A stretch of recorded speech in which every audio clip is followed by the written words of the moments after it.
David Stearns is out here building a super bullpen. The New York Mets have picked up Ryan Helsley.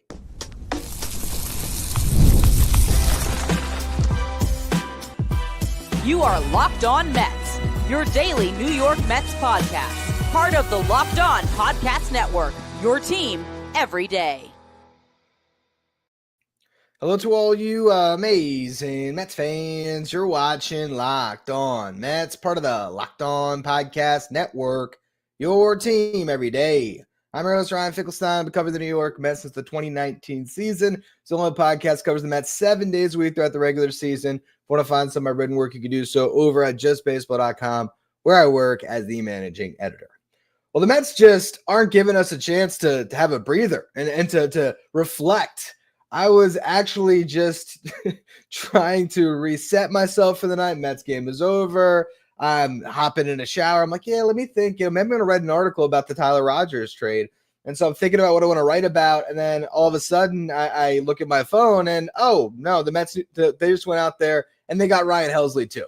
So this team is loading up. David Stearns is not wasting any time. He's going all in. And you look at the final picture, the Mets have put together a bullpen that is capable of winning the World Series right now. They still have 24 hours almost to figure out center field, figure out if they want to address their starting rotation, make some internal decisions. Like I talked about on the show earlier today, maybe Clay Holmes for the final 2 months of the season, the best way to get the most out of him is to stick him in your bullpen, shorten him up to 50 pitches, and you can even slow him down as you shorten him up. Hey, get a couple outings of 60 pitches of relief.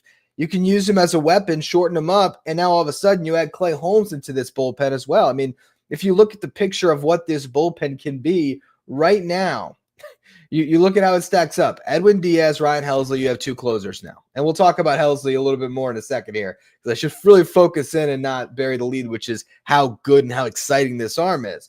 But you have two closer types. You have Tyler Rogers and Brooks Raley as set-up men. You have Gregory Soto, who can get any lefty out.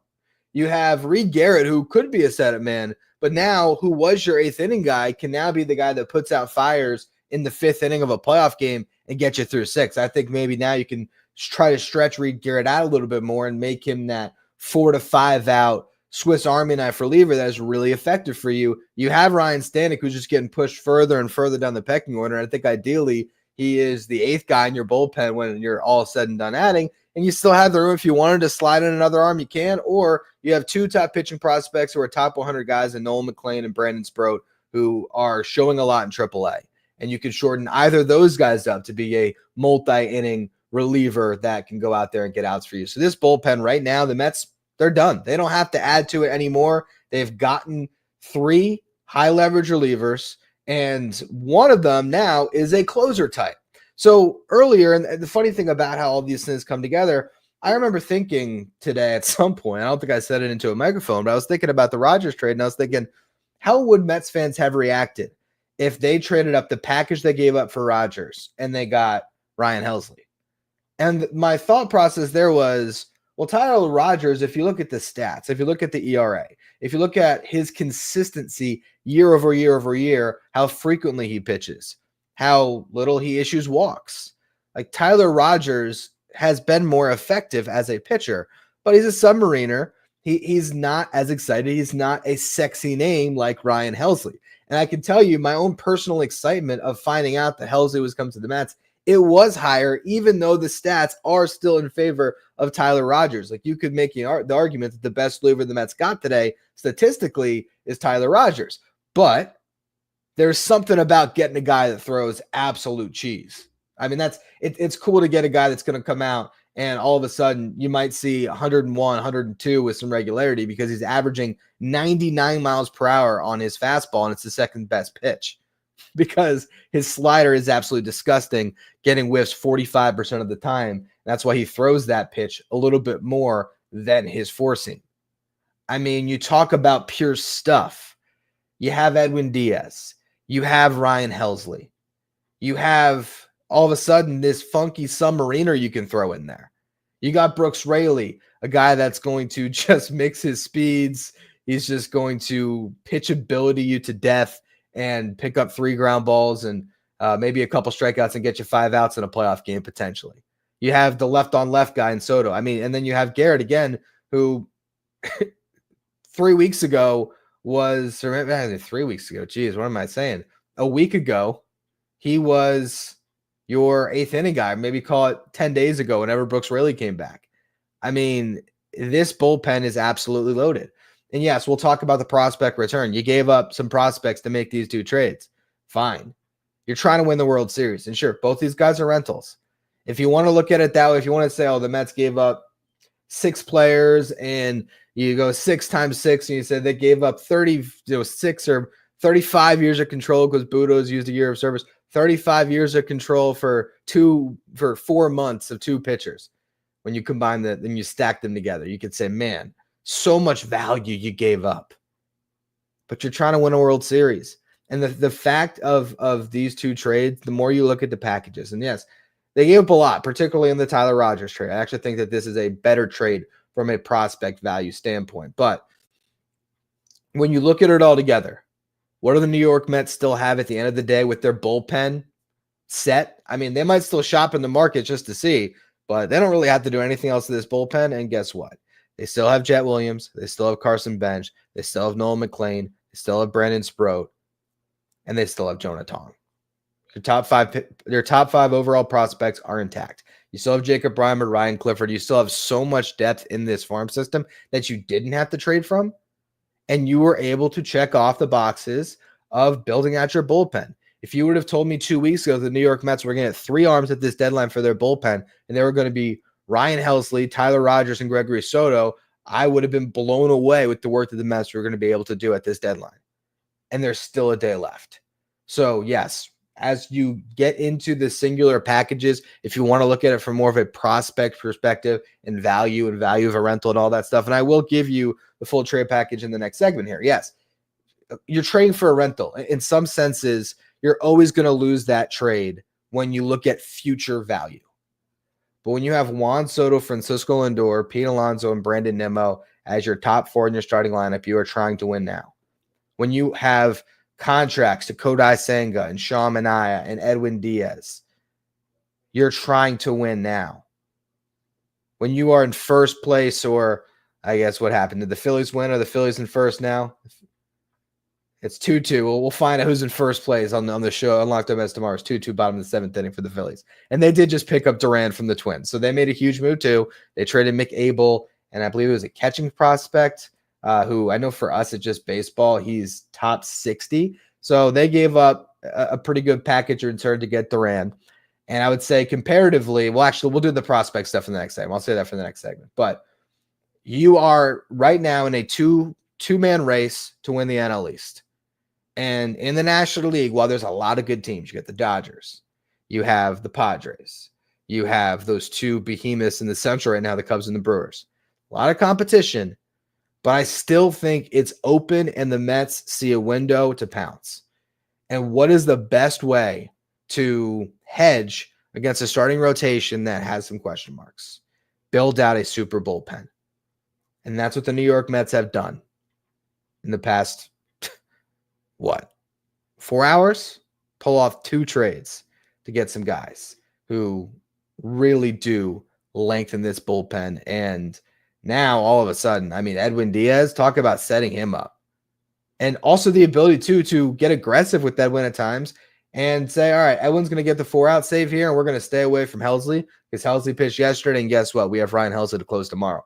I mean, that is a luxury that Carlos Mendoza is really going to enjoy. I mean, he has so many weapons at his disposal. This is a bullpen that can win it all. That's just the reality. They have done that. Now, when it comes to the return to get there, if you're a prospect hugger, maybe you don't like it. I'm going to talk about the return here in just a minute. Today's episode is brought to you by Game Time. I know you want to go and see Mets versus Giants this weekend and watch Hells Bells play as Ryan Helsley comes in for the 8th inning before Narco in the 9th. I mean, this is going to be theater to be a Mets fan down the stretch. If you want to get to the ballpark last minute, Game Time is the way to do it. Buying tickets is fast and simple, plus prices on the app drop The closer you get to first pitch, I wait until it almost is first pitch and I'm walking into the ballpark. That's when I'm buying my tickets. It's so easy to navigate the app. You can view your seat before you buy, so you know exactly what to expect when you arrive. You can buy tickets in a matter of seconds. And Game Time is the official ticketing partner of Locked On MLB, making it easy to browse the app for that exciting upcoming game like Mets versus Giants this weekend.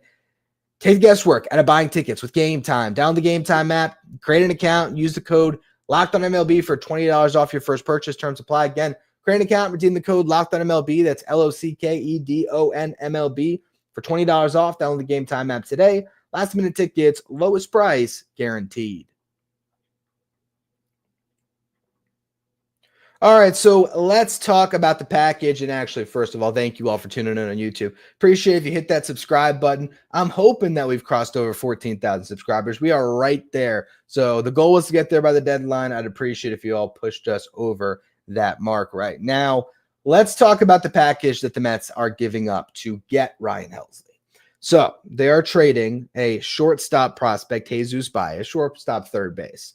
He is the real prize of this deal. You also are giving up two pitching prospects, Frank Helsley and Nate Dahm. Now, we've talked about the pitching side of things. The New York Mets have become a pitching factory. So they can churn these guys, and if you're giving up the pitching prospects, when you're talking about maybe somewhere in your 10 to 20 range of your pitching prospects, I'm not even talking about overall prospects. I'm just talking about guys that are further down, guys that still have value, but you're going to be able to, you just drafted three guys that you can develop and potentially be the next version of X, Y, and Z. I think it's an area of the farm system that you shouldn't sweat the Mets trading from. With that said, there are some good pitching prospects, particularly Nate Dahm, third round pick last year, 2.87 ERA in the season, 77 strikeouts and 62 and 2/3 innings pitched. So it's not nothing to trade him. He did very well in low A, got up to high A, has done even better, a 2.62 ERA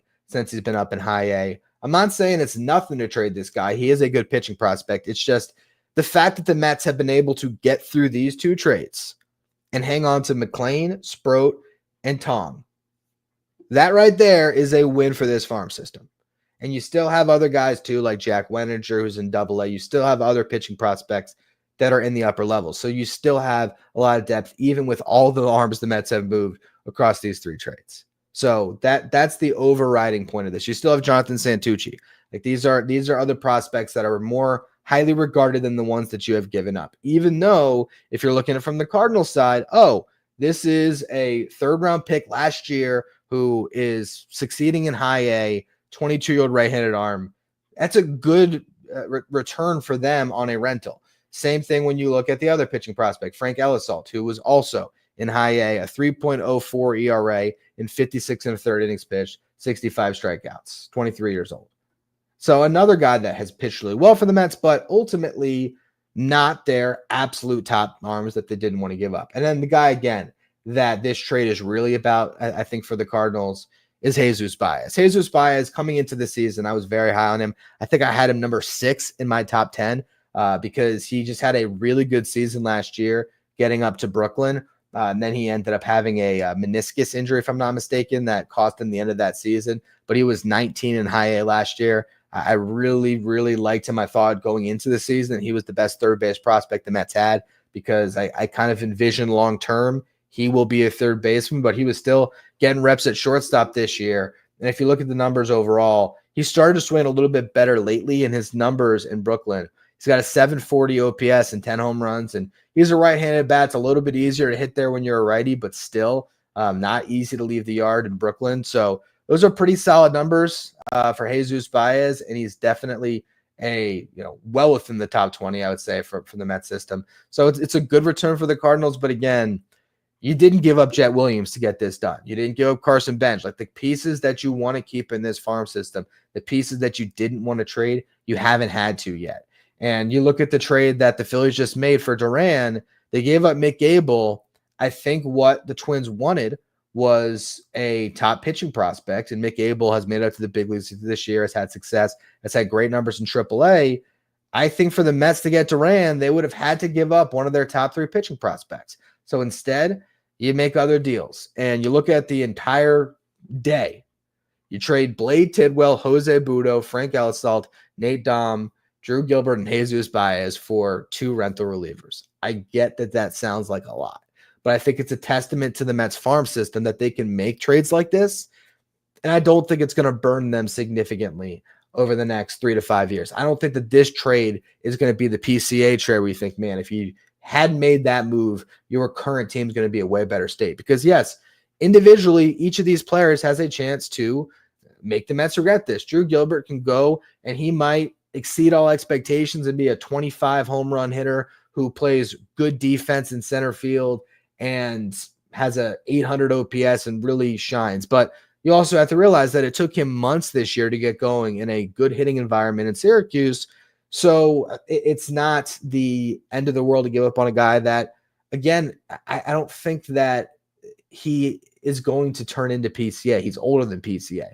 Like, it's not going to be that type of a deal. It might be, Jake Mangum turning into a nice piece for the Rays, but I don't think the Mets are sweating Jake Mangum right now. So that's the type of moves that they made here. Blade Tidwell, in that environment in San Francisco, maybe he does turn into a good starting pitcher. Jose Budo, I was thinking about this also.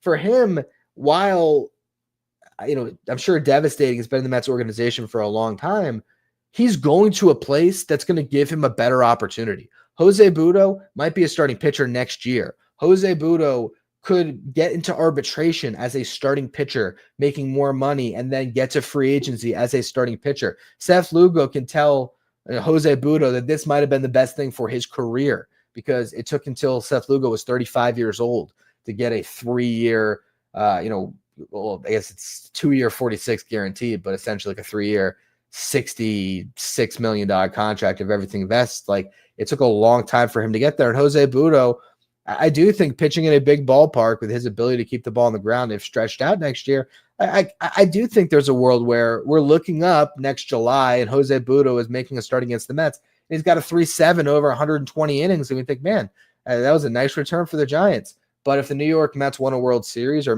went on a run, or regardless of what it is, Jose Budo was not going to be a starting pitcher for the New York Mets. It wasn't going to happen. There's too many guys that are ahead of him on the pecking order when you talk about the top pitching prospects and the veterans that are signed. So for the Giants, Jose Budo is a guy you plug into your bullpen for 2 months.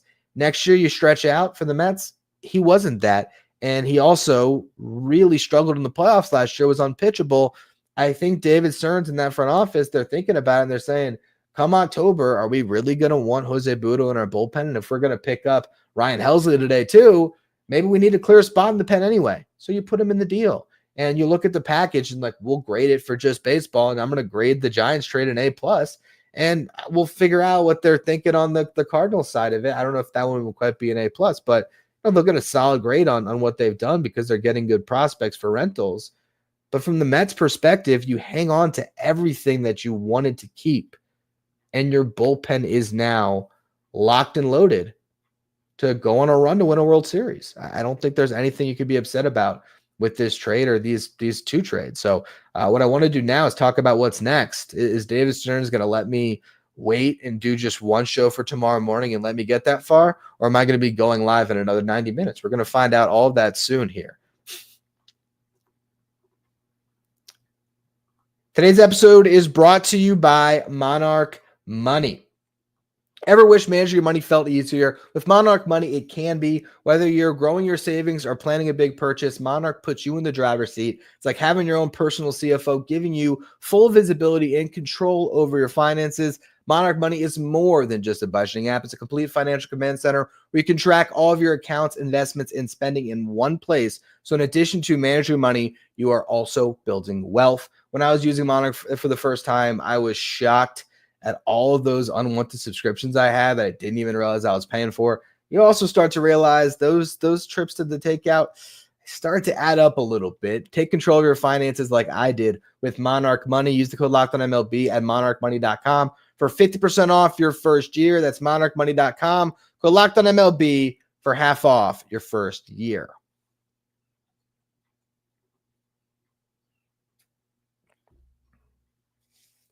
If you are an everydayer that always tunes into the show, make sure you become a Locked On Mets insider. It's our texting service where you get updates first. Whenever the Mets make moves this deadline season, you can go to subtext.com or go to the link in our episode descriptions. Now, let's talk about where the Mets go from here. I think that this bullpen, like I have been alluding to, is pretty locked in. There's no trading for Mason Miller, which was floated today. There's no going out there and getting Bednar. Like, I think this is finishing off your big bullpen additions early, and that allows you to be opportunistic in markets where you probably don't want to trade too much. You might have had that Gilbert Tidwell package on the table to the White Sox for the past 48 hours for Luis Robert. And now today you say, you know what, screw it. We're going to trade that same package for Tyler Rogers and make the White Sox sweat a little bit. Maybe the White Sox were holding out trying to think that they were going to get Mick Abel, which never would have happened. But let's just say they were from the Phillies on their Luis Robert, trade talks. This is how you play the market. So the Mets are opportunistic. They pull off a couple trades that they can get done a day early. And now they can sit back and say, if nothing else, our bullpen's ready to go. If you want to just not make any moves to this starting lineup, you can continue to do the Jeff McNeil, Tyrone Taylor thing in center field. You got all these young infielders with Mauricio, Beatty, Vientos, another day where he was getting hits. I wasn't able to really focus in on the game too much today with these trades, but I did out of the corner of my eye, I was seeing Mark Vientos hitting the ball hard. So when you look at some of the pieces the Mets have for this infield and just what they can do 1 through 9 as presently constructed, you don't have to force it for Luis Robert. You had to address this bullpen. And so now you can sit back and say, maybe you have conversation with the White Sox in the morning and you put together another package and see what they think about it. And you sit back and say, well, that's what we're offering. If you want Luis Robert off the books, that's the deal. And you see if you pull that off. You can also be looking at Harrison Bader still for center field. I think those are the two guys that make the most sense because with Bader, you just plug him right back into that clubhouse. Super easy guy to fit in. I think he's an upgrade over Tyrone Taylor right now. If you wanted to, you can keep the roster exactly as is. It would not be the most popular of moves, but you could DFA Tyrone Taylor and plug Bader into a spot. You're trying to win the World Series. You got to do what you got to do. Now, my guess, the Mets would probably option somebody down like an Acuna or a Mauricio, let things play out for a month, and then call one of those guys back up as a September call-up. They have the ability to do that. But again, the Mets have now positioned themselves as all-in contenders. And that's what you got to be excited about as a fan. Because if you're going to give up, while I think that the farm system's in great shape even after these trades, if you're going to give up the potential of 30-plus years of control for a couple of rental relievers, don't just say, all right, we're done. Good job, guys. Let's in the war room, let's crack the champagne. We did it. Our number one priority was the bullpen. It's set. We're not going to shop for starting pitchers. We're not going to worry about our lineup. We're done. No, you're going to continue to monitor the market and see what's out there. I think the Mets probably still pull off a trade for a starting pitcher, and I really think Clay Holmes ends up in the bullpen. That would be my sort of hot take prediction at this point, that the Mets got Clay Holmes through the deadline as a starting pitcher. There might even have already been dialogue behind the scenes of, hey, you're going to make this last start, and then after the deadline, we are going to shorten you up, and we're going to work you out of the bullpen to protect your arm for the rest of the season, and next year, you're a full-fledged starter again. And Clay Holmes is a team guy who's probably feeling it right now anyway. I don't think that he would be upset with that decision whatsoever. And again, you can slow him down. You can have him next time out. He is piggybacking Nolan McLean's MLB debut, and he's giving you 60 pitches. Or maybe if you just love the idea of easing guys in out of the bullpen, maybe Nolan McLean is the finisher, and you have Clay Holmes pitch the first 3 innings and hand it off to McLean. Whatever it is, you have the ability to do that. And I also do believe that McLean and Sproat very well could be part of the Mets' plans after this deadline. Whether that is because they're keeping Clay Holmes in the rotation and they want to try one of those guys to get shortened up to be a reliever for them, or if they're going to, potentially plug one of them into the rotation, shorten up Holmes. If they trade for a starting pitcher, we'll see. We'll see how the Mets end up operating it, but they now have the back end figured out. So what you're looking for at this deadline now, I think, is you're looking at multi-inning relievers, whether that is how you turn your internal options into multi-inning relievers, or whether that is, there's an opportunity to get whatever pitcher it is who is used to pitching multiple innings. He's, usually coming into games and giving his team 2 1/3, whatever it is. That's a guy to target. I think that's That's one sort of missing piece of this bullpen, but I think it's more likely that is filled internally with Clay Holmes, Sproat, or McLean. And then again, I think you're shopping that starting pitching market to try to replace Clay Holmes in this rotation and just try to get a guy that's going to start a playoff game. Because I look right now at this Mets starting rotation, I say David Peterson, he's good to go to start a playoff game. I think if Kodai Senga and Shaman and I are healthy, they will start playoff games. I'm very unsure about Frankie Montas, and I'm very doubtful about Clay Holmes just being able to survive the marathon and be able to give you 5 innings of a playoff game. He's barely doing that here in July. So that's where I think they're at. I think they still really should be trying to get that starting pitcher, whether that is shopping in the rental market and continuing to stay there and looking at Gallen or Merrill Kelly, whether that is looking at the Marlins with their pitchers with control with Sandy or, of course, Edward Cabrera, a guy that I actually love and I really hope the Mets consider. And this is kind of going back to gambling on upside, but I feel like it's worth it. Shane Bieber is on rehab and making its way back. I mean, yes, you're dealing with Tommy John rust, but Shane Bieber, when he's on, is one of the best pitchers in baseball.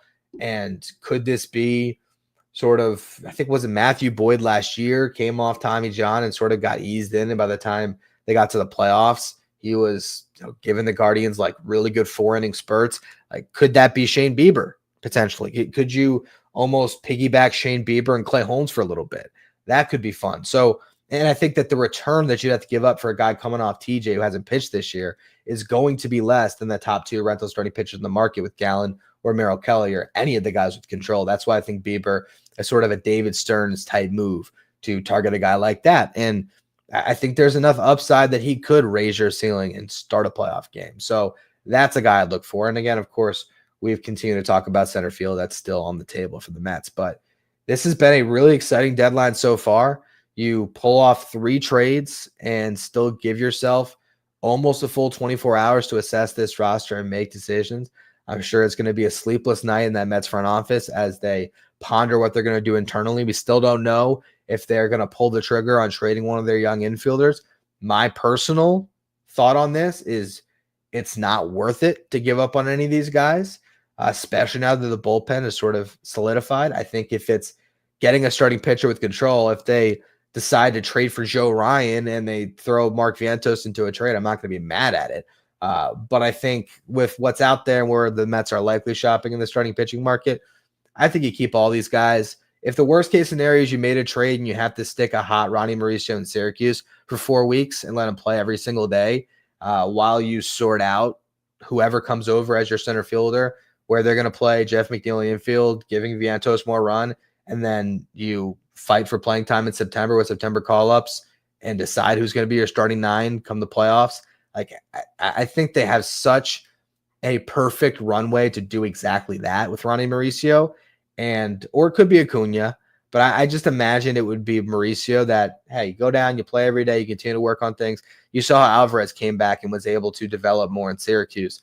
Let Mauricio go down and be Barry Bonds for a month and come back, hit the ground running, and you can make your decisions on what the best 9 is then. So I still think that the Mets probably grab a bat. And if I had to guess, I feel like they'd probably grab a starting pitcher. You just never know where David Stearns is going to pounce and what it's going to take to get these moves to the finish line. The Mets have given up a lot, but they've also kept everything. I don't think they've given up a single prospect or player of long-term consequence. I really don't think so. And you have been able to put together a back end of your bullpen that is going to be winning you some big games down the stretch and potentially into October.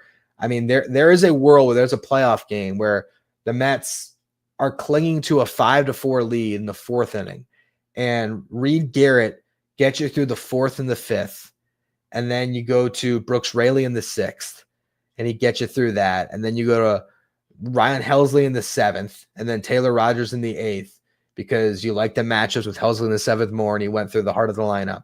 And then you have Edwin Diaz pitch in the 9th. And you were able to get from the 4th inning, the middle of the 4th inning to the end of the game comfortably with nothing but elite high leverage arms. I mean, can we give David a round of applause? Close the show. Attaboy, Stearns. Way to cook. Can we stop with the mini market Stearns thing? I mean, and you can't be both. You can't be a prospect hugger and someone that says the Mets have to go all in and that they aren't making the big moves. They made the big moves today. They did what we wanted as fans. Now, the beautiful thing about the deadline season, and it still being the 30th and not the 31st, we still got a whole another day left of speculation and dreams and all these things that we can do. I'll have another show for you tomorrow morning. We'll see if anything happens before then. We'll see if I have to go live again. But I appreciate all of you for tuning into this show.